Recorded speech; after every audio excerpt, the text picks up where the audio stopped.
So today we are talking about Charlie Kirk. He was, without a doubt, one of the most polarizing and powerful figures in modern American politics. I mean, this guy was a conservative prodigy who reached incredible heights, but as you'll see, his story does not have a happy ending. And to really get a handle on his life, we actually have to start with his death. So picture this. It's September 10th, 2025. The scene is Utah Valley University. Right in the middle of a superheated debate, a single gunshot echoes through the auditorium. And just like that, a movement loses its architect. In the aftermath, wow, the tributes just poured in. They were immediate and they were powerful. Donald Trump even posthumously awarded him the Presidential Medal of Freedom, calling him a patriot, an American hero, and that really cemented his status as a martyr for the cause. So you have to wonder, right? How did a kid from the suburbs of Illinois, an Eagle Scout, who once, get this, boycotted cafeteria cookies over a price hike, become this absolutely monumental and divisive figure? Well, that's the big question we're going to unpack today. Let's rewind and go back to the beginning.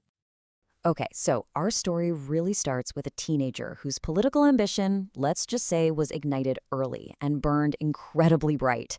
It launched him from his high school hallways right onto the national stage. All right, let's dive into this timeline because it's kind of wild how fast everything happened for him. In 2010, he's just a junior in high school volunteering for his Senate campaign. A year later, he's already writing for Breitbart News. Then, in early 2012, he gets rejected from West Point, which, by the way, he later called a pivotal redirect.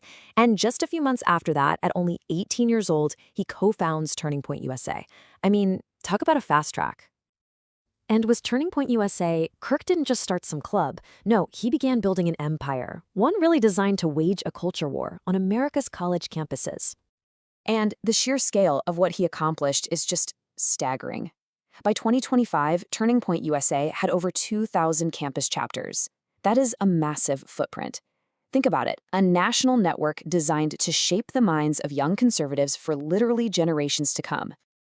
And this right here perfectly illustrates the controversy that just followed him everywhere. He launched initiatives like the Professor Watch List, which was a list of academics with supposedly liberal views. Now, his supporters loved it. They praised him for exposing bias. But his critics? They argued it was a modern-day blacklist, that it led to targeted harassment and was really just chilling free speech on campus.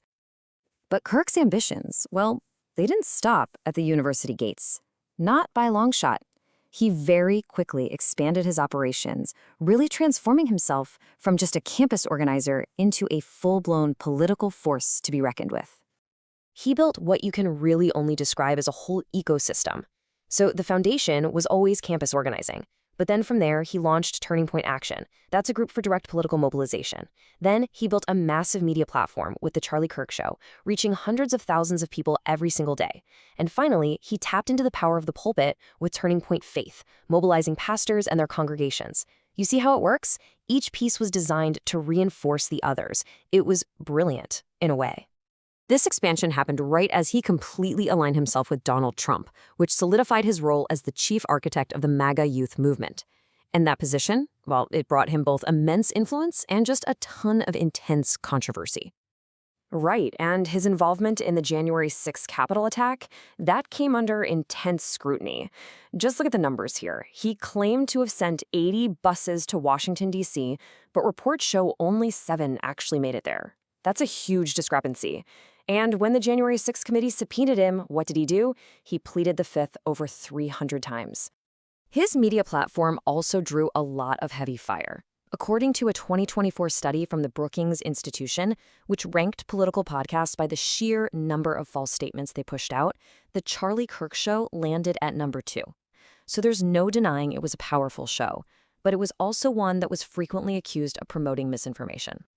And a really huge piece of this later phase of his career was his sharp ideological pivot toward Christian nationalism. You know, around 2018, he started arguing with incredible passion that the separation of church and state was basically a myth, a liberal fabrication. This message, that America was and should be an explicitly Christian nation, it became a central pillar of his whole ideology. It powerfully energized his evangelical base, and, well, it drew a much harder line in the culture wars. Which brings us right back to where we started, the end of his life and the really complex, controversial legacy he left behind as both a martyr to some and a symbol to others. He was just 31 years old. I mean, think about that. A career that burned so intensely for just over a decade was just extinguished in an instant, leaving behind a movement really grappling with its own future. So, what's left in the wake of Charlie Kirk? Well, for his followers, he's a martyr, immortalized with the Presidential Medal of Freedom. For many, many others, his assassination is a terrifying symbol of America's escalating political violence. And for his organization, Turning Point USA, his death has only fueled their mission. You know, in the end, his story kind of forces us to ask a really difficult question. Whether you saw him as a hero or a demagogue, what is a life like Charlie Kirk's, its incredibly rapid rise, its polarizing tactics, and its violent end? What does it all reveal about the fractured state of our political discourse today?